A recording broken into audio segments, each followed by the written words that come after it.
Hola, ¿qué tal? Bienvenidos a este espacio de la Secretaría de la Cultura y las Artes de Yucatán, en el cual vamos a llevar a cabo el día de hoy una presentación del libro, del poemario de Manuel Iris titulado Lo que se irá, de la editorial Cuadribio. La verdad es que estamos muy contentos, muy agradecidos por esta oportunidad de poder presentar este poemario y tener la dicha y la fortuna de platicar además con dos poetas muy talentosas de aquí de Yucatán. Y bienvenida Ciliana y bienvenida Katia. Muchas gracias por estar aquí acompañando a Manuel en esta presentación de un libro más de los muchos anteriores que ya hay, de los muchos que seguro vendrán en el futuro para Manuel.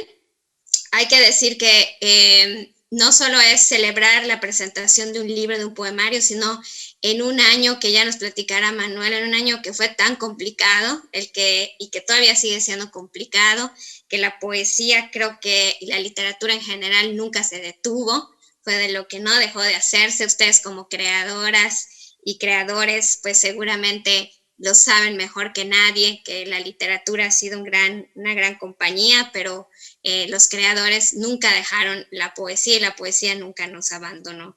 Entonces, pues sin más, me gustaría que demos inicio a los comentarios que cada una de ustedes va a realizar y por supuesto escuchar también a Manuel. Pues te cedo la palabra, Ileana, ¿te gustaría comenzar haciendo Comienzo. algunos comentarios? Gracias. Ok.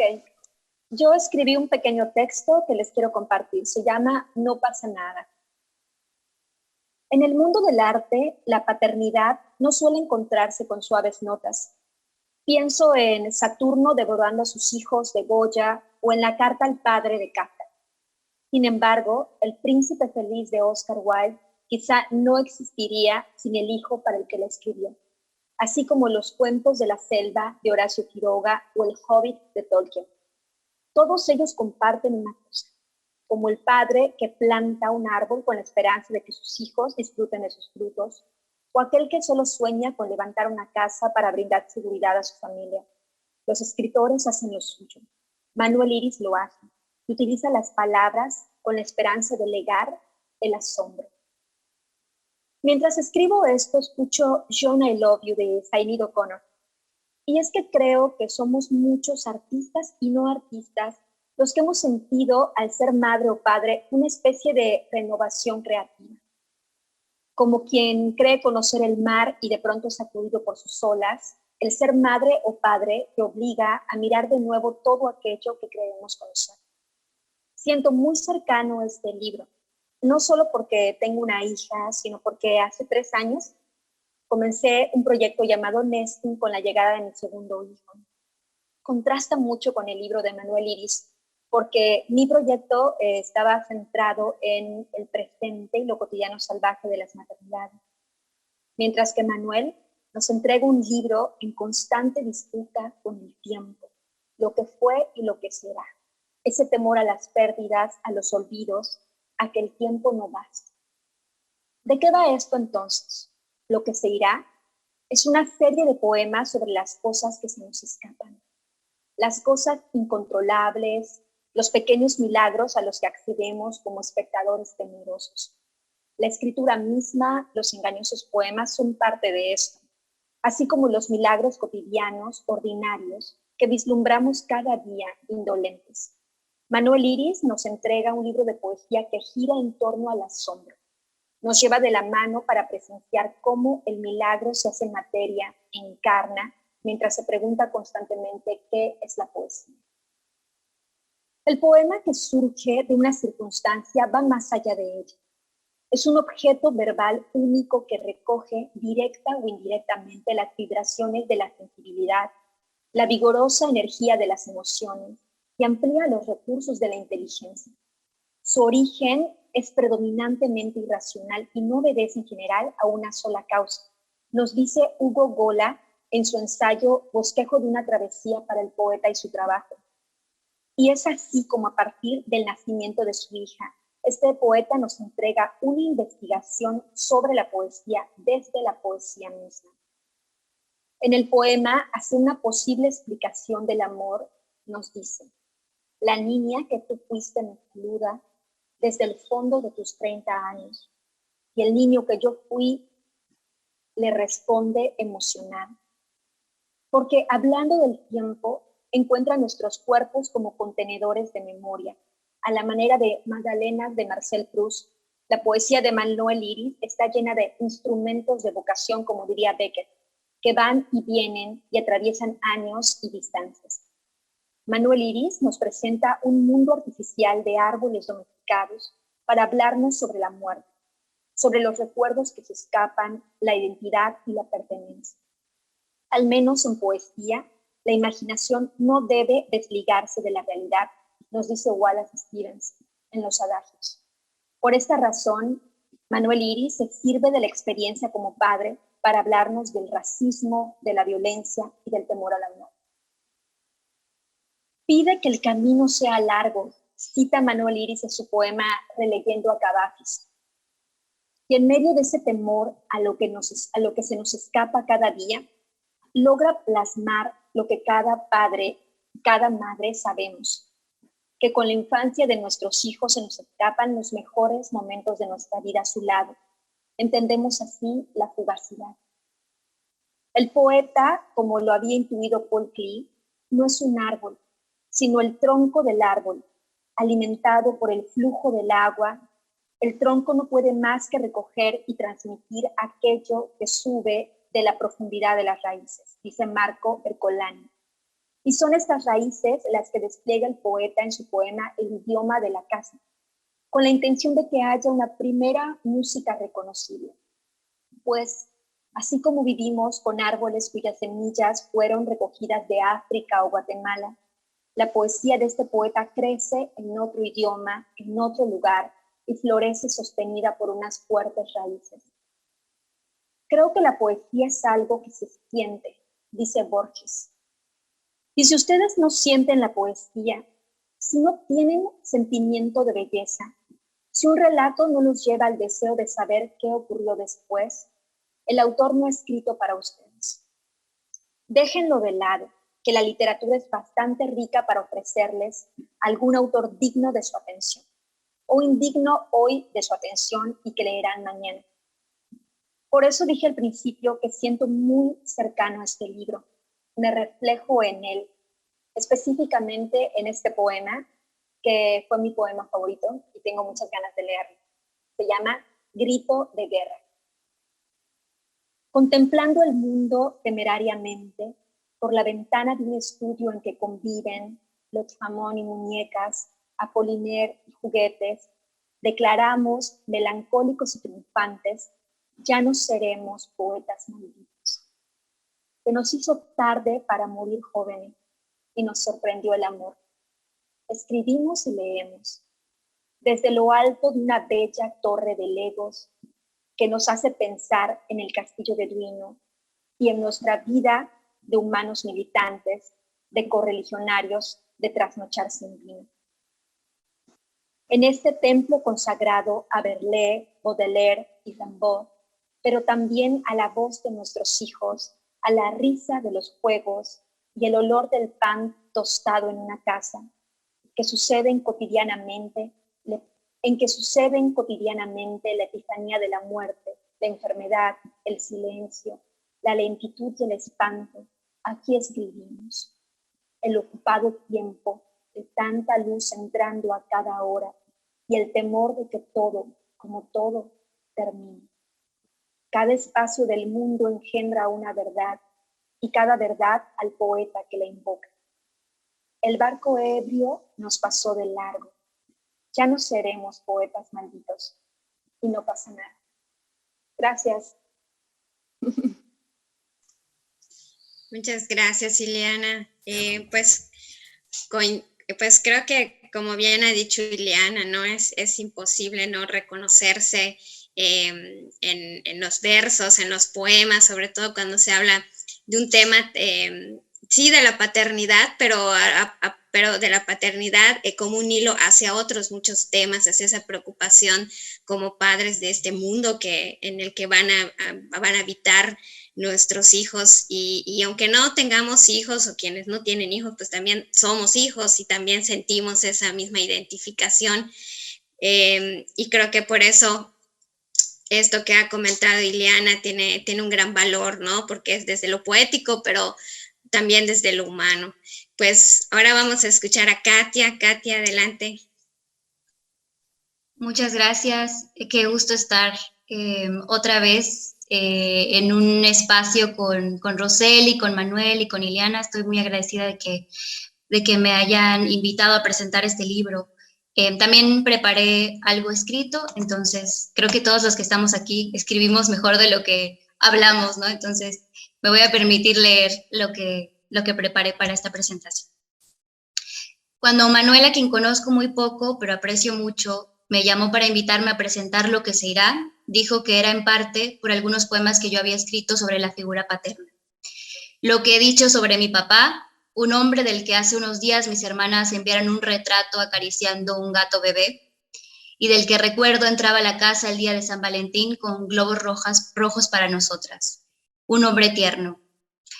Pero después de leer este poemario que tengo la suerte de presentar, sé que no es por nada que yo haya podido decir como hija, sino lo que llevaba esperando años como lectora.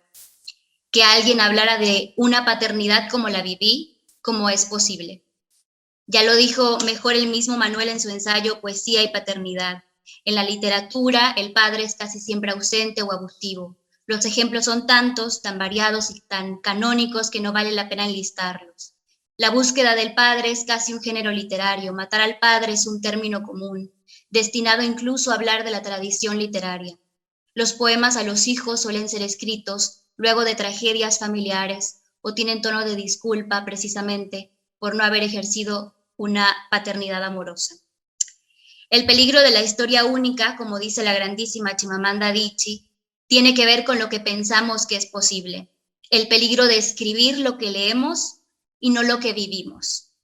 Lo que vivimos. Y acá me detengo un poco porque creo que si algo tiene este libro es que está lleno de vitalidad. Lo que se irá construye una distancia entre las palabras y lo que sucede, aunque suceda simultáneamente. Un magnolio floreciendo, un perro ladrándole a la tormenta, un perro venciendo a la tormenta.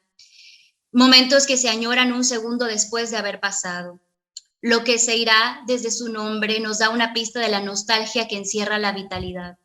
Y aunque se escriba, cito, hay más verdad en un abrazo que en un libro. El poema es un respiro y la vida es el aire mismo. Uno de los primeros poemas dice, mientras la vida traza su contorno, mientras negocia su espacio con la muerte, nosotros caminamos por el supermercado con callada esperanza, con el amor alerta. Es un libro amoroso, tierno y lleno de vitalidad, y quizá no son características comunes en un libro, quizá no son características deseadas en la literatura, y es precisamente por eso que es importante, porque Manuel resignifica las palabras amor, milagro, poema. Son palabras migrantes, que se instalaron en un espacio y en un idioma distinto, y ahora suenan y significan cosas diferentes. Puede utilizar un lugar común como el te amo e insertarlo en un universo completamente nuevo, de modo que no se parece a ningún te amo que hayamos leído antes, porque es un amor no erótico, porque es de un hombre escribiendo sobre las manos de su hija pequeña, un hombre escribiendo de su abuela Isla, un hombre a quien le dicen, no me acuerdo de ti, pero te quiero, y le basta. No toda la literatura tiene que reflejarnos, eso es obvio, pero sentirnos extranjeros en una narrativa es el primer impulso para cambiarla, para ocupar el lugar que creemos que está disponible y poner ahí lo que vivimos, construir una casa. Cuando empecé a leer más mujeres escritoras, descubrí que había un mundo que no tenía mucho que ver con el dramatismo, la pesadez y la crueldad que atomizaban a los autores que fueron parte de mis primeras lecturas. No eran más que diferentes versiones de una misma historia.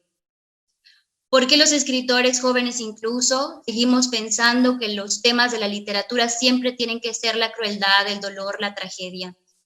Que el amor, la ternura y la compasión no son emociones igual de arrasadoras que penetran y demuelen con la misma intensidad que una guerra. Necesitamos emociones más complejas. Otra vez, citando a Chimamanda Adichie, la historia única crea estereotipos y el problema de los estereotipos no es que sean falsos, sino que son incompletos. Cito nuevamente a Manuel. La palabra amor en boca de autores hombres necesita ser refundada. Las escritoras hace ya bastante tiempo exploran la conexión entre literatura y cuidados y revisitan críticamente el concepto de maternidad. ¿No es momento entonces de que los escritores emprendamos una búsqueda parecida, encaminada a cuestionarnos acerca de nuestra paternidad, cuidados y el rol de todo ello en la literatura que escribimos y consumimos? En la corta llamada con Manuel hablábamos de la belleza de la poesía de Wisława Szymborska, que encerraba una sabiduría simple, sencilla y profunda. Ahora sé que no es casual que la conversación sobre su libro nos haya llevado a esa autora, pues hay en los poemas esa misma agudeza y sabiduría de la que hablamos. Aclaración y de la escritura, por ejemplo, son poemas que en una primera lectura pueden hablar simplemente de un árbol y un pájaro, o de una llave perdida y encontrada en la manija de la puerta. Y al mismo tiempo ser una representación de lo que no puede explicarse en palabras, la emoción de volver a lo que nunca se ha ido, aunque nosotros sí, o el espasmo de encontrar en una frase el principio que nos mantuvo dando vueltas por la casa, la idea relámpago que vuelve a poner todo en orden aquí dentro. Manuel nos regala además amuletos, llaveros. Ningún milagro sucede limpiamente, dice. Casi nada trillado es mentira, dice. Migrar es regresar a lo que nunca hemos tenido, a la esperanza, dice. La eternidad a veces toca en vano, dice. De lo que se irá solo puedo imaginar lo que se viene. Una literatura donde la voz masculina ocupe su lugar en la ternura. Universos, mensajes, ideas nuevas. La renovación del mundo que ha pasado tanto tiempo adorando la violencia. Y el poema rindiéndose ante lo cotidiano. A las cosas pequeñas que nunca lo son del todo. Muchas gracias. Muchas gracias, Katia, por estas palabras a este bonito texto. Y algo también creo que es muy importante que comentas esto de, sí, porque acostumbrarnos a que en la literatura siempre tiene que hablar de la violencia, de lo, como pareciera como que nos acostumbramos y hasta sentimos hasta cierta atracción por ella, ¿no? Y el libro de Manuel es todo lo contrario. Justo esto de que se habla poco, como bien dices, también de la paternidad, que casi siempre pues es representada de otras formas, y que ya es momento también de hablar de estas paternidades, digamos, pues normales en realidad, ¿no? Porque así deberían de ser. Bueno, pues antes de cederle la palabra a Manuel, que todos queremos escucharlo, por supuesto, voy a leer un breve fragmento del texto que acompaña este libro de Luis Felipe Lomelí. ¿Cuándo conocemos el miedo? Cuando sabes que tu muerte ya no es tuya, dice Manuel Iris. ¿Cuándo nos damos cuenta de la extensión de nuestra honestidad? Cuando miras a tu hija o a tu hijo de 2 años jugar y ser feliz, y sabes que tendrás que decirle, porque lo descubrirá por sí misma de todas formas, que el mundo es también un lugar lleno de horrores, de tristezas y atrocidades. Sí, ese mismo mundo donde ahora ella es feliz, la honestidad puesta a prueba por la inocencia. Manuel Iris escribe en Lo que se irá sobre la paternidad. Mejor dicho, escribe cómo se ha trastocado para siempre su visión y sentir del mundo desde el momento que supo que habría de ser padre. La migración, la identidad, la teología, el trabajo, los lugares comunes, las pequeñas cosas, una pluma sobre la acera, todo se ve trastornado con la llegada de una niña, su hija. Y pues Manuel, así es, la vida se trastoca después o a partir de que sabemos que vamos a ser padres. Adelante, te escuchamos. Hola. Bueno, lo primero que quiero hacer es agradecer muchísimo la lectura que han hecho las tres, porque yo creo que ustedes han leído un libro mejor que el que yo escribí. Y se los agradezco mucho. Eh, yo, yo creo que ha habido cuando menos 2 procesos con el libro, o quizá 3. El primero fue la escritura del libro mismo, que no me planteé como un libro en el que yo hablara de la paternidad. Yo quería escribir un libro de poemas sueltos que no tuvieran un tema determinado. Pero entonces nació mi hija y comenzaron a salir poemas que yo no planeaba y cuando me di cuenta después de 2 años, ahí estaban, ¿no? Y lo que sucedió es que yo junté estos poemas y me di cuenta de que están mis obsesiones de siempre, ¿no? A poesía sobre poesía, que en todos mis libros aparecen poemas sobre el acto poético, poesía, en este caso, acerca de paternidad en sí misma, y en otros son poemas acerca de momentos de la vida que no quiero que se olviden, ¿no? Entonces, esa constante pelea contra el olvido futuro, que también es una obsesión mía, la poesía sobre poesía, que es una especie de definición de lo que uno es, ¿no? Y en este caso, la paternidad se estaban presentando por todos lados y yo no. Aunque yo no quería que fuera un libro sobre un solo tema, terminó siendo un libro de reiteraciones de ciertas obsesiones que estaban ahí. Lo último que yo escribí fue la dedicatoria del libro, porque era un libro que me daba mucho pudor, ¿no? O sea, ¿cómo voy a publicar yo un libro lleno de poemas tan domésticos? ¿Cómo voy a publicar yo un libro donde básicamente lo que le estoy haciendo es diciéndole a mi hija que la quiero? Qué cosa tan poco interesante. Y además con la desfachatez de que sea un libro sin secciones, sin muchos epígrafes, sin todas estas cosas que ya en el circuito de la poesía mexicana son a veces moda, a veces modismo y a veces un tic, ¿no? Entonces, eh, me daba muchísimo pudor. Llega la pandemia y amigos míos que todos conocemos, algunos fallecen en los 2 países. Yo pierdo gente de mi familia, también muy cercana a mi edad. Todo esto está pasando mientras el libro está haciéndose y yo pienso que pues quizá, porque uno nunca sabe, este podría ser mi último libro. Y si va a ser el último, pues que sea el libro que se me dé la gana. Y entonces decidí no solamente no huir de la posibilidad de que sea un libro sobre paternidad, sino lanzarme de cabeza sobre eso. Y escribí esa dedicatoria y decidí que el libro fuera lo que es, ¿no? Porque además es un diálogo futuro. Mi hija no sabe leer, tiene 3 años, ¿no? Eh, y algún día va a descubrir que su papá escribió este libro y algún día va a descubrir que su papá es poeta. Entonces también es una especie de cápsula de tiempo para un diálogo futuro. Cuando todos nosotros nos hayamos olvidado de esta presentación, ese libro cobrará otra vida cuando mi hija lo lea, ¿no? Eh, pero yo no me senté a escribir el libro pensando en las nuevas paternidades, ni en las nuevas masculinidades, ni nada. O sea, yo escribí este libro porque cada poema fue la respuesta a un momento y resulta que la suma de todos esos momentos se convirtió en esto, ¿no? Y hay varios poemas en los que admito, por ejemplo, miedo, ¿no? Yo no sé, hay momentos a los que les tengo temor. Y me parece que también los escribí porque tengo la impresión de que será muy difícil encontrar las palabras para decir en esos momentos lo que quiero decir, ¿no? Como ese último poema o penúltimo en el que hablo de racismo, de la niña que está en el balcón y el mundo le contesta. En algún momento yo tendré que hablar con mi hija de esto. Es una conversación que en este país hay que tener. En algún momento alguien le va a decir algo por su acento o por su color de piel. Y esa es una conversación que me da muchísimo miedo tener, pero sé que es inevitable aquí. Y yo creo que ese poema me puede ayudar un poco, ¿no? También escribí un poco para esas cosas del futuro.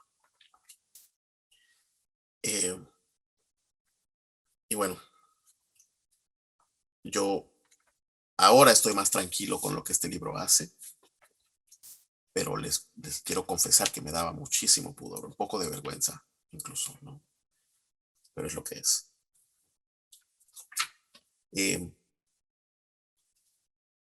Quiero leer un poema que menciona Katia y que se titula Aclaración, que me parece también una especie de declaración de principios para mí. Es mentira que los árboles desconocen el mundo. Un árbol viaja por medio de sus pájaros y también viaja hacia adentro al hundir sus raíces. Todo tiene sentido. Nada está más fijo en la tierra que un árbol. Nada se mueve más en el aire que un pájaro. Es un fruto que vuela. Y la poesía es el hecho de que se necesiten.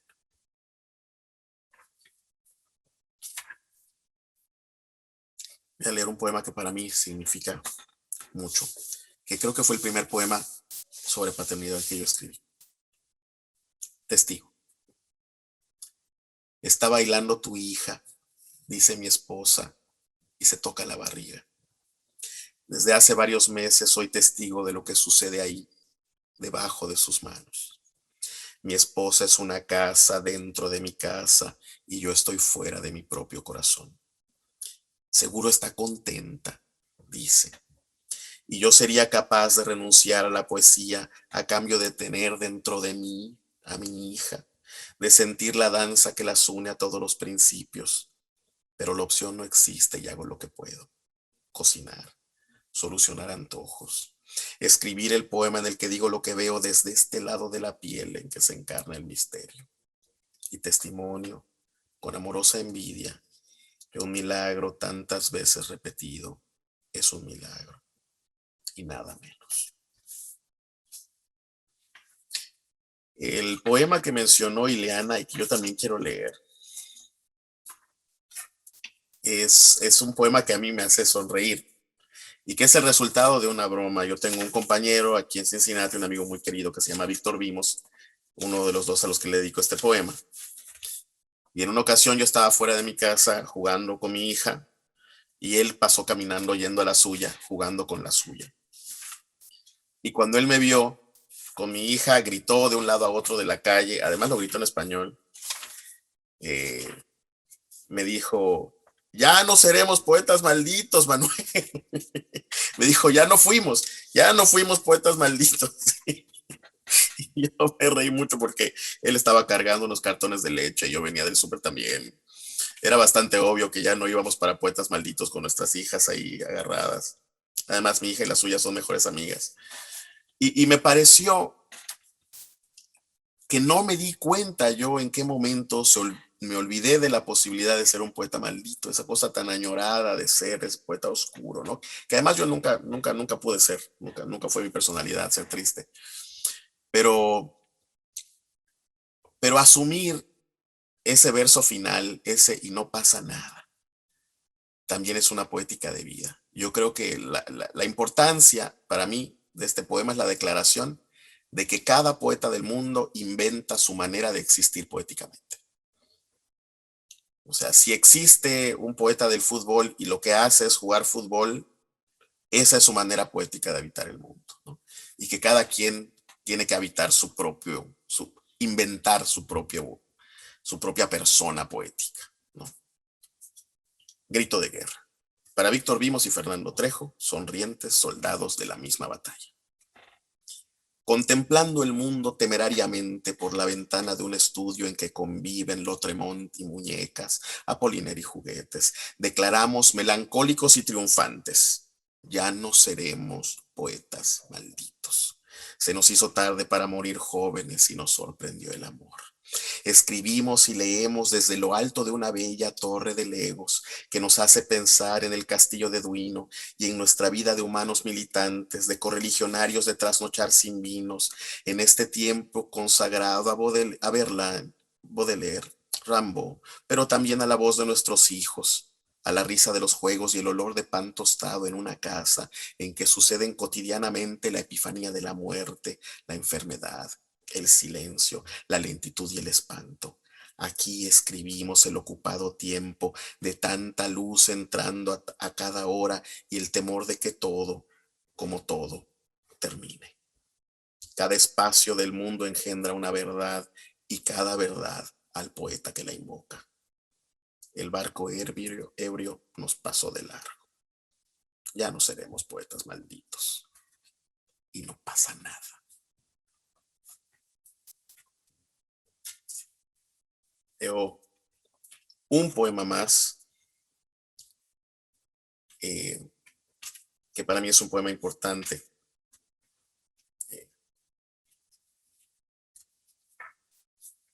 que habla precisamente del tiempo que está pasando y cómo uno deja de ser